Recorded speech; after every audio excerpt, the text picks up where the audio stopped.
Assalamualaikum warahmatullahi wabarakatuh. Selamat datang di channel Misteri J779. Apa kabar semuanya? Semoga kalian semua dalam keadaan sehat selalu ya. Di kesempatan kali ini saya akan membawakan sebuah kisah yang berjudul Ritual Uang Balik. Dan inilah kisah selengkapnya. Pada episode sebelumnya diceritakan nampak pemuda-pemuda yang sedang nongkrong itu pun lari tunggang langgang setelah melihat sosok hantu kepala tanpa tubuh. Ada yang terjun ke arah semak-semak. Padahal di arah semak-semak itu banyak sekali duri-durinya. Bahkan ada yang tanpa sadar naik ke atas atap pondok. Mungkin ia berpikir hantu kepala itu tidak akan mengejarnya. Tapi ia salah. Ternyata hantu kepala itu melayang-layang sehingga sejajar dengan atap pondok. Dan tentu saja si pemuda tak bisa bergerak. Kalaupun terjun ke bawah, risikonya bisa patah kaki. Akhirnya dia putuskan untuk menutup mata dengan kedua tangannya. Dan si kepala tanpa tubuh itu pun mendekati si pemuda seraya menjulur-julurkan lidahnya. Di lidahnya nampak menempel uang 1 lembar 100 ribuan. Akhirnya si pemuda pun pingsan dan tubuhnya pun terjatuh ke bawah ke arah semak-semak. Sementara itu sebagian dari pemuda yang berlari tadi tampak terengah-engah mereka menuju ke pos hansip. Begitu mereka sampai di pos, mereka pun langsung ke pos ronda dengan tubuh yang gemetaran. Tentu saja dengan tingkah mereka membuat Pak Hansip pun terheran-heran. "Ngapa kalian berlari nih? Apa ada maling?" tanya Pak Kasim. "Tidak, Mang, bukan maling, tapi ada setan." "Tapi setannya, Mang, cuma kepala bae," kata Indra. "Maksudnya kepala bae? Apa? Setan gundul?" tanya Pak Kasim lagi. "Bukan, Mang. Tadi tuh ada setannya kepala bae. Setannya tuh, Mang, yo menggelinding cak bola itu, Mang, cak bola ditendang-tendang itu," kata Toto. "Mungkin itu setannya Edi, Mang," ujar Indra lagi. "Di mana kalian terjingok? Ayo kita rame-rame ke sana," ujar Pak Kasim. Dan kami pun bersama bapak-bapak Hansip dan beberapa warga menuju ke tempat biasa Indra CS nongkrong. Begitu kami sampai, makhluk tanpa kepala itu sudah tidak ada lagi. Kami cari sekeliling pondok. Kami cuma menemukan kawan Indra yang sudah pingsan di semak-semak itu. Sementara itu, di tempat lain, di ujung kampung, nampak sebuah sepeda motor sedang menuju ke dalam kampung. Nampak juga seorang pria memakai jaket biru. Nampak dilihat dari jaketnya, abang itu adalah ojek online. Dan nampak juga duduk di belakang seorang dengan dandanan yang sangat menor. Pakaiannya pun sangat ketat dan seksi. Terlihat samar kalau orang itu habis dari kondangan atau dari mangkal. Sepanjang jalan pun mereka asik-asik ngobrol. Dan sejurus kemudian, "Kak, oh Kak, apa itu Kak? Malam-malam kayak ini kok ada orang main bola, Kak? Jingok itu, Kak. Kak, ada bola, Kak," ujar si penumpang bernama Santo. Ya, Santo adalah waria kelas kampung yang pulang dari mangkal. Bang ojek pun memandangkan arah matanya ke bagian depan. Ia juga melihat ada bola bergelinding. Tapi aneh, kok bolanya ada rambutnya, batin tukang ojek itu. Begitu mereka sudah dekat, berhenti dulu Kak, kita jenguk dulu apa dia itu," ujar Santo dengan gaya lemah gemulai. Santo pun berjalan bak model dengan anggunnya. Sementara itu di samping bang ojek nampak sudah mulai resah dan gelisah melihat benda itu. Begitu mereka sudah berjarak sekitar 1 meter dari benda itu, dengan sombongnya Santo menendang benda itu. Begitu kakinya diayunkan, pas sepatunya mengenai benda bulat itu, dan secara refleks ataupun menjerit karena benda itu menggigit kakinya. Santo pun mengambil senter kecil dari tasnya. OMG, setan! Ujar Santo menghentak-hentakan kakinya supaya hantu kepala itu lepas. Mang, tolong Eke dong. Eke takut, ujar Santo. Tapi Mang Ojek nampak diam, tak bisa bergerak dan hanya mematung. Dia ingat betul dengan wajah itu. Ya, wajah Edi. Karena tadi siang Mang Ojek sempat melihat kondisi jenazah Edi. Dan dengan refleks Mang Ojek pun berlari ke arah motornya dan meninggalkan Santo yang masih meronta-ronta karena gigitan kepala itu. Tetapi belum juga terlepas. Mang Ojek menaiki motornya dan tancap gas meninggalkan tempat itu. Mamang Gilo, tolongi Eke dong. Masa teganian pigi begitu saja? Metong Eke dah disindang, ujar Santo memaki tak jelas. Walaupun Santo seorang waria, tetapi tetaplah ia pemberani. Ia pun berlari sekuat tenaga, walaupun kepala itu belum jua terlepas dari kakinya. Loh, kok badan Santo tidak sakit sih? Ujar Santo. Jelas, yang digigit bagian itu adalah sepatunya Santo. Santo pun terus berlari dan meminta tolong. Dan dari kejauhan, Pak Kasim dan Indra CS pun mendengar teriakan minta tolong. Mereka pun berlari ke arah sumber suara itu. Dan benar, dari arah yang mereka tuju nampak Santo berlari sambil menyeret-nyeret kakinya ke arah Pak Hansip. Begitu Santo tiba dekat dengan mereka, nampak mereka melihat benda yang ada di kaki Santo. Melihat kepala yang penuh luka dan rambut yang penuh darah itu membuat warga yang berjumlah 8 orang itu pun berhamburan berlari meninggalkan Santo. Melihat warga pergi meninggalkannya, Santo pun ikut berlari dan melepaskan sepatunya. Ih, dasar jantan-jantan penakut, jantan-jantan lemah, ih, ujar Santo sambil mengacung-acungkan jari tengahnya.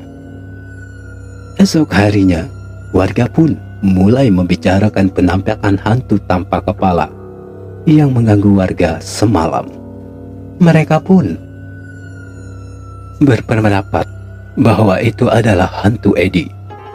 Rumor tentang Edi yang menjadi hantu pun terdengar olehku.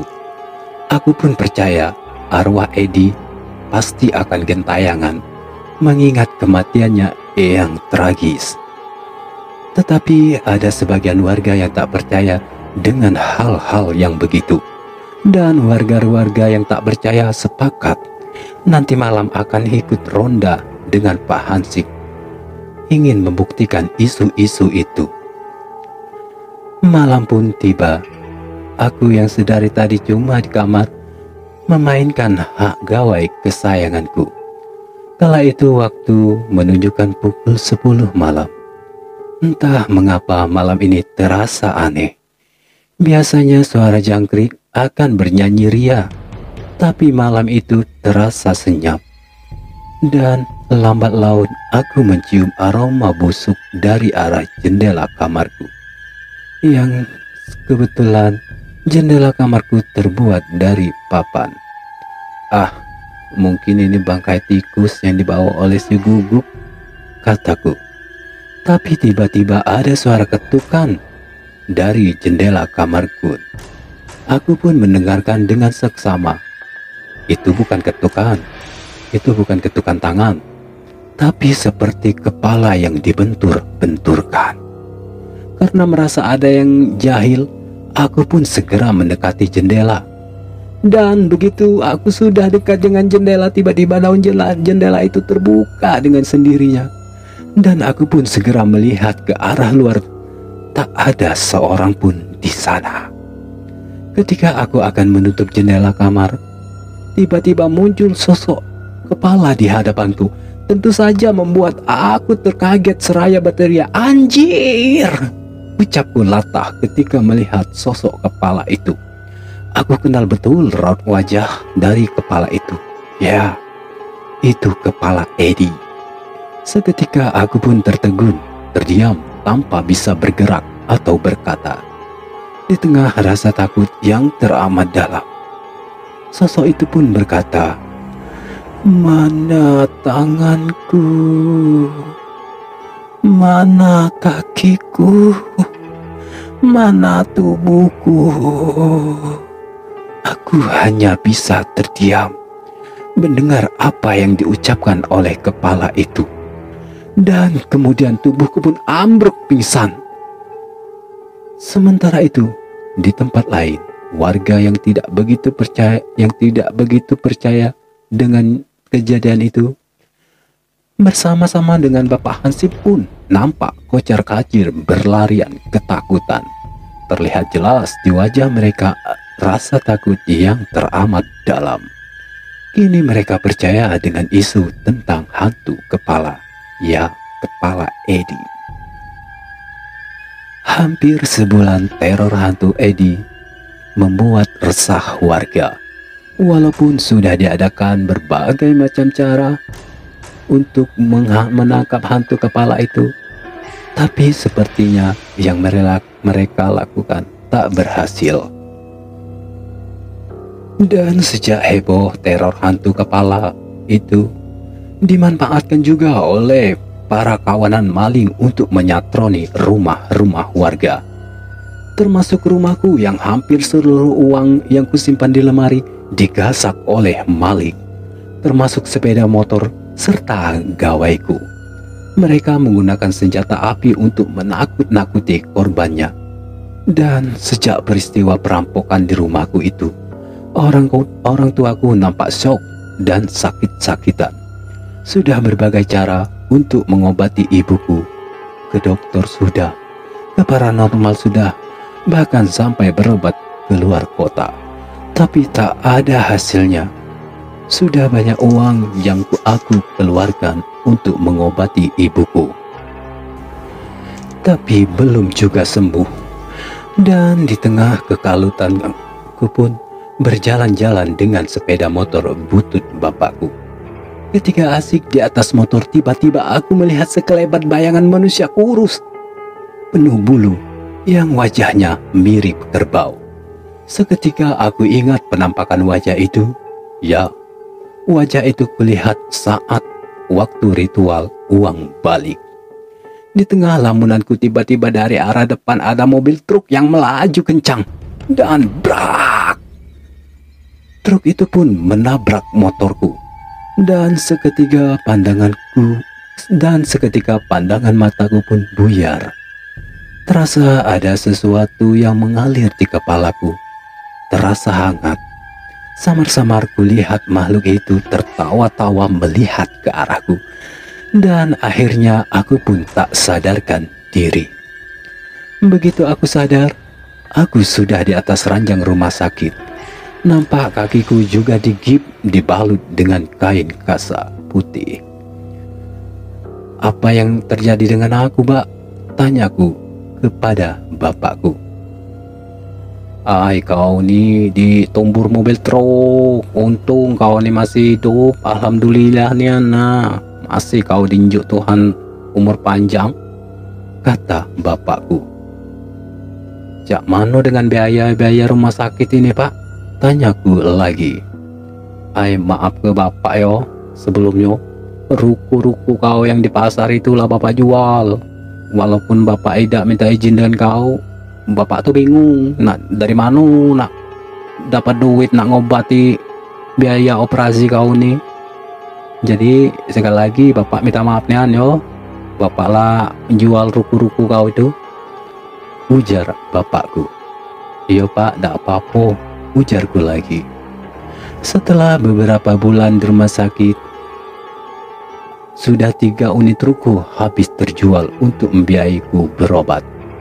Sementara isi ATM bankku pun tiba-tiba kosong, entah raib kemana. Kok aneh ya? Uangku di ATM ku pacak hilang cak itu, batinku. Sementara hantu kepala Edi terus menteror warga. Menurut Ustadz dan paranormal itu bukanlah hantu Edi, tetapi ada jin yang menyerupai arwah Edi. Dan menurut paranormal itu juga semuanya karena ulah saya dan Edi. Keluarga Edi pun maupun keluarga saya mulai menginterogasi aku apa yang sudah kami lakukan. Akhirnya aku pun menceritakan segala yang kami lakukan dengan Edi. Mendengar penjelasanku, nampak bulir-bulir air mataku keluar dari mata kedua orang tua Edi. Setelah mendengar seluruh penjelasan dariku, keluarga Edi pun menghibahkan semua peninggalan-peninggalan Edi, dan mereka pun meminta pendapat kepada dukun untuk menyelesaikan masalah itu. Dan akhirnya aku pun disuruh menemui dukun yang mengajarkan ilmu balik itu. Aku pun menemui Mbah Gimin dan menceritakan segalanya. Mbah Gimin pun bersedia membantu menyelesaikan masalah itu. Akhirnya Mbah Gimin menjelaskan kalau arwah yang menyerupai kepala Edi adalah ulah jin atau hodam yang menempati uang balik itu. Jin itu terus meneror saya dan warga karena dia marah, karena diabaikan bahkan tak diurus oleh saya. Saya harap kamu dapat memetik hikmah dari semua yang telah terjadi ini ya cucuku. Kau kan masih muda, masih banyak waktu nak memperbaiki segala-galanya, ujar Mbah Gimin panjang lebar menasehatiku. Mulailah sekarang hidup yang baru. Jangan diulangi kesalahan-kesalahan yang sama. Soal jodoh, rezeki, dan maut, biarlah itu jadi rahasia yang di atas. Yang penting jalani saja hidup ini dengan baik, ujar Mbah Gimin. Setelah Mbah Gimin melakukan ritual untuk menghilangkan teror hantu kepala itu, keadaan kampung kembali sedia kala tenang dan damai. Kini 10 tahun telah berlalu. Selama itu aku selalu sabar dan tabah menjalani hidup ini. Kenapa? Karena sejak peristiwa itu banyak sekali masalah yang datang dalam hidupku. Tapi aku terima dengan ikhlas. Karena bagiku itu kuanggap karma dari perbuatanku yang dulu. Dan tak lupa juga aku selalu menyempatkan diri untuk lebih dekat dengan Tuhan. Karena dengan cara itulah aku bisa sabar dan tabah menghadapi riak hidup yang terasa berliku-liku. Dan tak terasa waktu terus berlalu. Berkat kesabaran, keikhlasan hatiku menerima segala cobaan, kini aku sudah mempunyai bengkel yang cukup besar dan mempunyai pelanggan yang lumayan banyak. Dan tak lupa aku selalu berbagi dengan sesama yang tak mampu. Aku pun selalu mengunjungi orang tua Edi. Aku tak akan pernah melupakan sahabatku itu. Aku selalu berdoa, semoga Edi tenang di alam sana. Dan cerita pun selesai. Dari kisah ini kita dapat ambil hikmahnya. Dalam menjalani hidup, kita haruslah berhati-hati dalam mengambil keputusan. Berpikirlah jernih saat akan memutuskan sesuatu. Ikhlas dan sabar adalah kunci hidup yang terbaik. Kawan, terima kasih sudah mampir di channel ini. Kalau kalian suka dengan cerita-cerita dari saya, jangan lupa ya, like, comment, and subscribe. Aktifkan juga loncengnya supaya kalau ada kisah-kisah yang baru, teman-teman akan mendapatkan pemberitahuan. Dan terima kasih juga atas saran-saran dan kritiknya. Terus support channel ini supaya lebih berkembang. Sampai jumpa di kisah-kisah selanjutnya.